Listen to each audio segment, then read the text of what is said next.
No princípio era o Verbo, e o Verbo estava com Deus, e o Verbo era Deus. Ele estava no princípio com Deus. Todas as coisas foram feitas por intermédio dele, e sem ele nada do que foi feito se fez. Nele estava a vida, e a vida era a luz dos homens. A luz resplandece nas trevas, e as trevas não prevaleceram contra ela.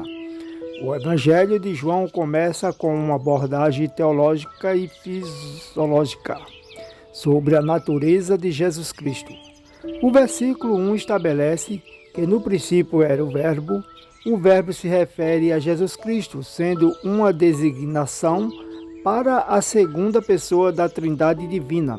Essa afirmação enfatiza a eternidade de Jesus, sua existência, pré-encarnação e sua unidade com Deus.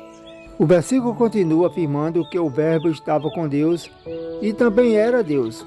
Isso indica que Jesus é o Verbo, existia em comunhão com Deus desde o princípio e também era parte da própria natureza divina.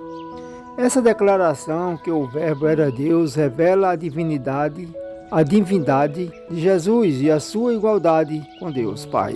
O versículo 3 afirma que todas as coisas foram feitas por intermédio do Verbo, que indica o papel de Jesus na criação. Ele é apresentado como a agenda da criação, através do qual todas as coisas vieram à existência. Nada do que foi feito se fez sem a sua participação. No versículo 4, João enfatiza que a vida estava no Verbo e essa vida era a luz dos homens. Aqui a vida se refere à vida espiritual e eterna que Jesus traz aos seres humanos. Ele é a fonte da vida e iluminação espiritual para todos os que obedecem. Por fim, o versículo 5 descreve a relação entre a luz e as trevas. A luz representa a verdade e a justiça trazida por Jesus, enquanto as trevas representam o pecado e a incredulidade. A luz brilha nas trevas, mas as trevas não podem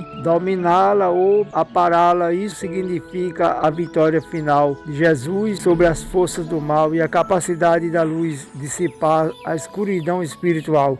Assim, esses versículos iniciais do Evangelho de João obedecem à natureza divina, estabelece a natureza divina, Jesus Cristo, a sua participação na criação, a sua capacidade de trazer a vida espiritual e a luz aos seres humanos.